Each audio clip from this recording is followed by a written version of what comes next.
Bonjour à tous, nous allons voir la deuxième partie du chapitre sur les transformations de matière et nous allons maintenant parler des transformations chimiques, donc des réactions chimiques en fait. Alors, une réaction chimique, c'est une redistribution des atomes d'espèces qu'on appelle réactifs. Les espèces résultantes sont appelées les produits. Si on prend un exemple du méthane avec, donc le méthane c'est du CH4 avec du dioxygène O2, on a la situation de départ suivante. Donc au début on a O2 et CH4 derrière. Et donc quand on fait cette réaction, donc en fait c'est une combustion, donc on va amener une petite flamme, boum, ça fait une explosion. Qu'est-ce qui se passe? Ce qu'on obtient c'est CO2, donc ça c'est du dioxyde de carbone, CO2, et 2 molécules d'eau, H2O. Donc les oxygènes sont rouges, les H sont en blanc, et les carbones sont en gris. Du coup, ce qu'on peut observer là, c'est que le nombre d'atomes de chaque espèce reste identique. C'est-à-dire qu'au début, on a 4 oxygènes, on a toujours 4 oxygènes. On avait 4 hydrogènes, on a toujours 4 hydrogènes. On avait un carbone, on garde un carbone. Donc c'est juste que les atomes de chaque molécule se sont réagencés pour former 2 nouvelles molécules. Donc ça, c'est une réaction chimique. Donc si je la raconte, je dis que je fais réagir 2 molécules de O2 dioxygène avec une molécule de CH4, et cela produit 2 molécules de H2O et une molécule de CO2. Donc pour modéliser ça, on va plutôt utiliser ce qu'on appelle des équations. Et donc l'équation de cet exemple, c'est ceci. Donc CH4 plus 2O2 donne CO2 plus 2H2O. Donc les nombres qui sont écrits en petit à côté des atomes, ça indique le nombre d'atomes de cette espèce dans une molécule. Donc dans le méthane, il y a 4 atomes d'hydrogène, et s'il n'y a pas de nombre précisé, cela signifie qu'il n'y a qu'un atome de carbone. Donc CH4, c'est un atome de carbone, 4 atomes d'hydrogène. O2, c'est 2 atomes d'oxygène. CO2, un atome de carbone, 2 atomes d'oxygène, et H2O, 2 atomes d'hydrogène, un atome d'oxygène.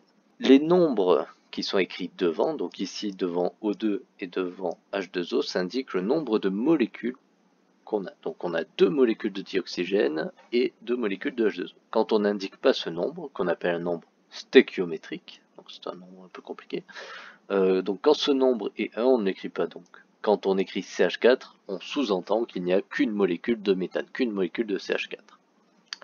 Ce qu'il est important de retenir, c'est que, quelles que soient les réactions chimiques, ce dont il faut s'assurer, c'est qu'il y ait le même nombre d'atomes de chaque espèce à gauche et à droite. C'est-à-dire que si j'ai un carbone à gauche, je dois avoir un carbone à droite. Si j'ai 15 oxygènes à gauche, je dois avoir 15 oxygènes à droite. Ça, c'est majeur. Les seules choses que vous avez le droit de modifier dans les réactions pour équilibrer justement ces nombres d'atomes, ce sont les nombres stoichiométriques. Vous n'avez pas le droit de rajouter des atomes dans les molécules. Une molécule de méthane, c'est CH4, vous ne pouvez pas avoir du CH5, même si cela vous arrange. Donc, on va voir comment on équilibre ceci. Donc, on va prendre, si on vous dit qu'on fait réagir du méthane et du dioxygène, au début, vous allez écrire CH4 plus O2 donne CO2 plus H2O. Et on voit que ce n'est pas équilibré. Parce que là, j'ai un carbone, pas de problème. 4 hydrogènes, ah, bah là, j'en ai que 2. 2 oxygènes, et là, ah, j'en ai 3.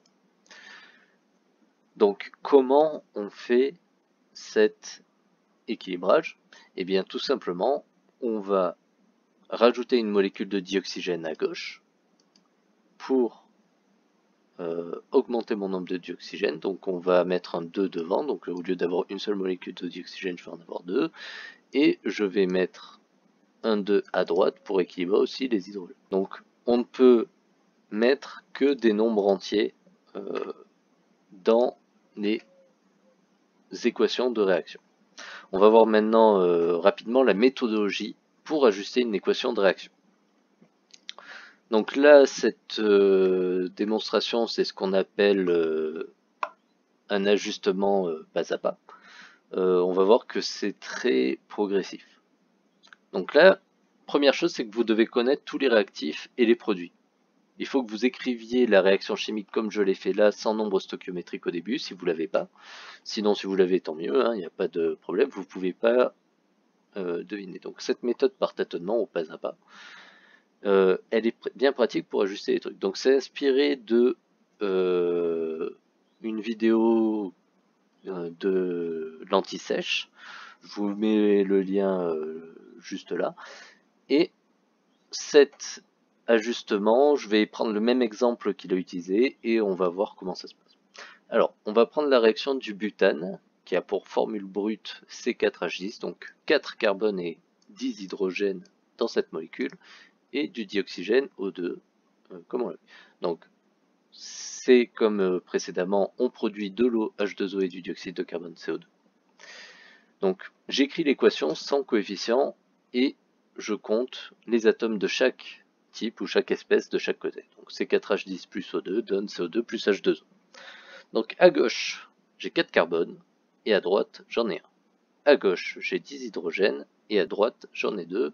2 oxygènes à gauche et 3 à droite. Donc, je fais cet état des lieux. Donc, je commence par ajuster. Donc, je rappelle que la seule chose que je peux faire, c'est mettre des coefficients stoichiométriques devant les molécules. Donc je vais commencer par ajuster. Donc par principe, moi je pars toujours de gauche à droite. Donc je vais commencer par les carbones. Donc vu qu'à gauche j'en ai 4, à droite j'en ai qu'un, et bien je vais mettre un 4 devant la molécule qui a des carbones.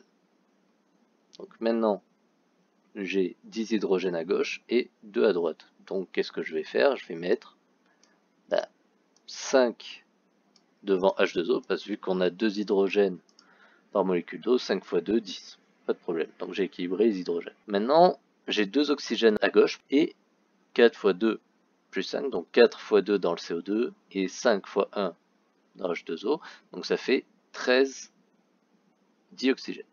Donc en fait, il faudrait que je mette 6,5 devant O2, parce que 6,5 x 2, ça fait bien 13. Sauf qu'il y a une petite règle dans les ajustements d'équations, c'est que on ne peut avoir que des nombres entiers. Donc la solution la plus simple, c'est du coup de multiplier la première équation en entier par 2. Donc là, tous les coefficients stoichiométriques qu'il y avait vont être multipliés par 2. Donc j'obtiens 2 C4H10 plus 13 O2 donne 8 CO2 plus 10 H2O. Et donc là, je fais ma vérification de l'équilibrage, de l'ajustement. Donc on a bien 8 carbones à gauche et 8 à droite, 20 hydrogènes à gauche et 20 à droite, 26 oxygènes à gauche et 26 à droite.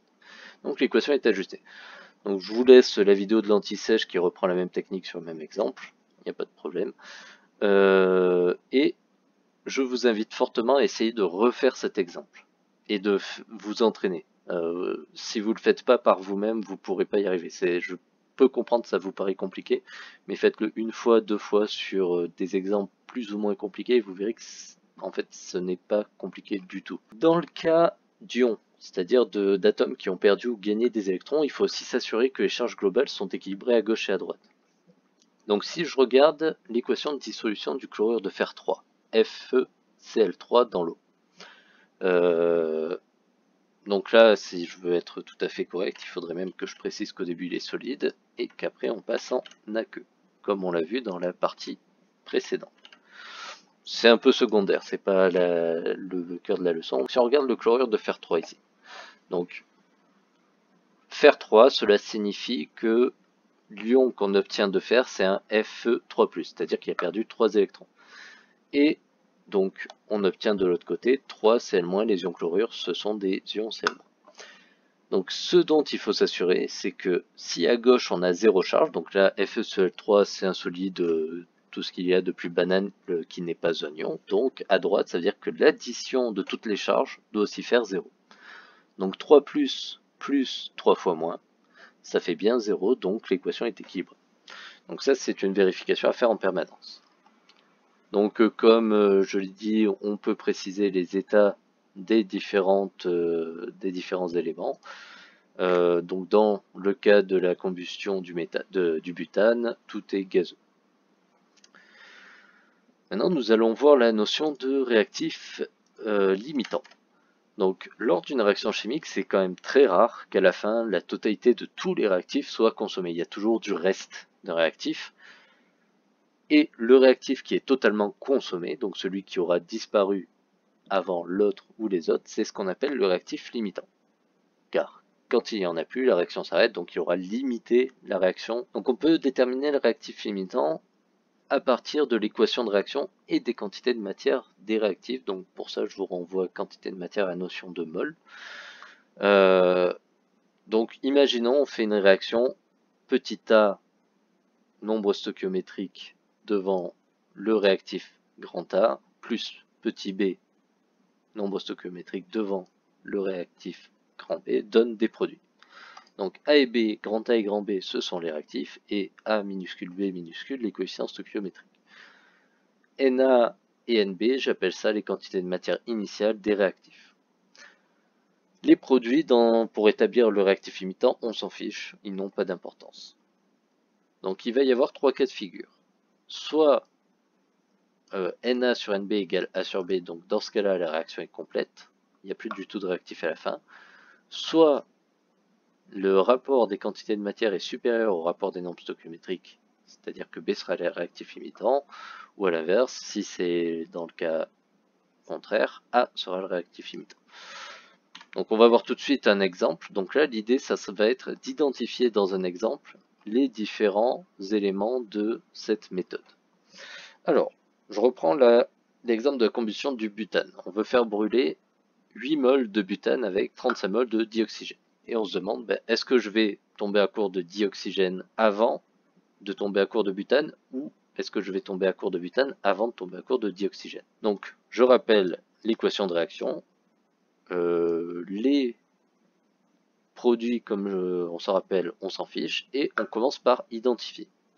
Donc, je vais reconnaître petit a, c'est égal à 2 ici, petit b, c'est égal à 13 ici, grand A, c'est le butane, grand B, c'est le dioxygène, Na, c'est la quantité de matière de butane, donc c'est 8 mols, et Nb, c'est la quantité de matière initiale de dioxygène, donc c'est 35 mols. Je fais mes deux rapports, Na sur Nb, je trouve 0,23, et je fais aussi A sur B, 0,15. Donc dans ce cas-là, Na sur Nb est plus grand que A sur B, donc je vais voir ma petite liste, et dans ce cas-là, c'est le réactif B qui est limitant, donc c'est le dioxygène. Donc si je fais cette réaction avec ces quantités de matière initiale, il va me rester du butane à la fin, alors que j'aurai consommé tout le dioxygène. On va voir très rapidement maintenant la synthèse d'une espèce chimique qui est présente dans la nature. Donc c'est très qualitatif, hein, c'est juste sur les notions de synthèse. Je ne vais pas rentrer dans beaucoup de détails là-dessus. Juste comprendre la notion de synthèse. Qu'est-ce que c'est une espèce synthétique, une espèce chimique synthétique? Donc, ça fait très longtemps qu'on est capable de synthétiser des espèces chimiques que l'on trouve déjà dans la nature. C'est très utilisé en médecine, en cosmétologie, dans plein de domaines. Synthétiser une espèce chimique naturelle, cela veut dire que l'on est capable de produire cette espèce grâce à une transformation chimique à partir de réactifs, puis qu'on isole des espèces non désirées.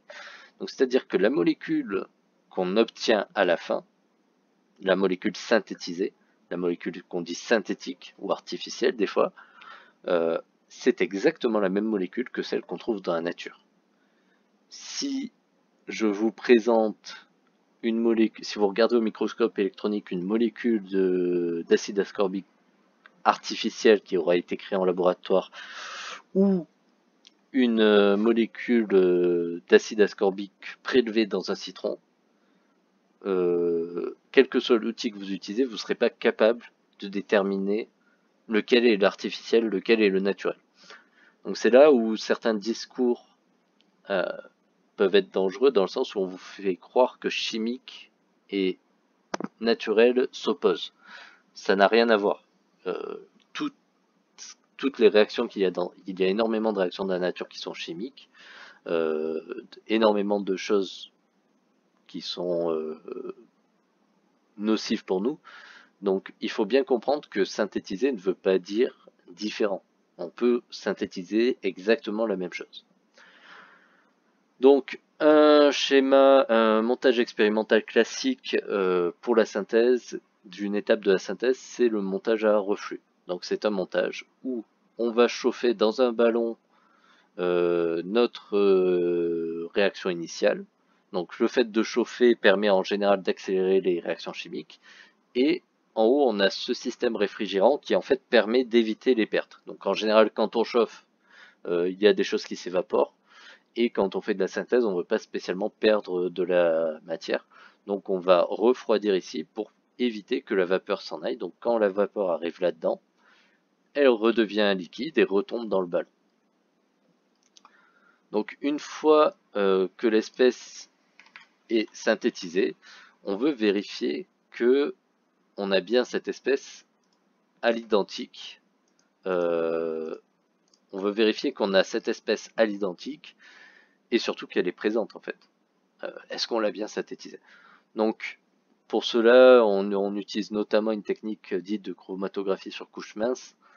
C'est quelque chose à voir en travaux pratiques, donc je vous affiche cette fiche qui est à la page 342 du livre Nathan de seconde. Je ne vais pas rentrer dans les détails de la manière de la méthode parce que il faut vraiment le faire. C'est quelque chose qui n'est pas très utile à voir en cours. Il faut vraiment une démonstration physique et le faire soi-même. Donc on va s'arrêter là pour le chapitre transformation de la matière sur les réactions chimiques et il vous restera à voir le dernier chapitre sur les transformations nucléaires.